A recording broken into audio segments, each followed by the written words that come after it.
Welden school Mbarara esingire ya St Patrick's na gori biraharubusha nuko kwegaruza ikikopo cyo mupira gw'ibigera habwo bojo umumpaka Emizaano y'amashumiro gase ni habwa zone yo muri Mbarara city finals zabizanirwa cyayi cyakacekanye umuyabazyo finals zabici unique high school esingire ya Merehira high school ababende beta bo mumpaka za finals umurundo rwabo gwo kubanza mu myaka iri kurenge 5 na gori 3 arubusha nabo kucitwara umurundo gwo kubanza konka no bazando mu finals aba St Patrick's babire bahababirwa abo kozo muzana tahikire kandi akakiko kaberana kaza kushitama kushujuma enshonga zabo Merehira esingire kikopo cha netball hamwe ne cha volleyball kandi iyo nyakayusho secondary school yasinge cha volleyball yabojo dero timu ibereze bembire zirabereho kujwekera zone yo mu mpaka za Mbarara city ezero kuza kubahesandira kuyisha. All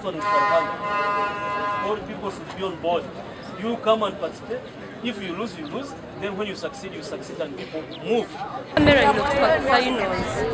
Yeah, with improvement, yeah, man. Because since I went to Merehira last year, it has been difficult for them to go for finals. Zakuteka mama ni kito unique high school.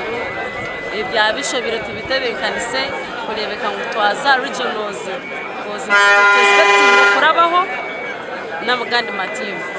Echo kubanza ashu head kuyashitamire nka head teachers bacwa mungu twoyese neutral grounds kandi kinte kinkureba ngo cyatkorra abo kwataroho ishomeri yanjangwe cyo cyayine cyitu ecya kabiri tukajanga abana biziro mu uniforms kandi bije bari accompanied by their teachers. Abwa TV West and Alogias byamukama.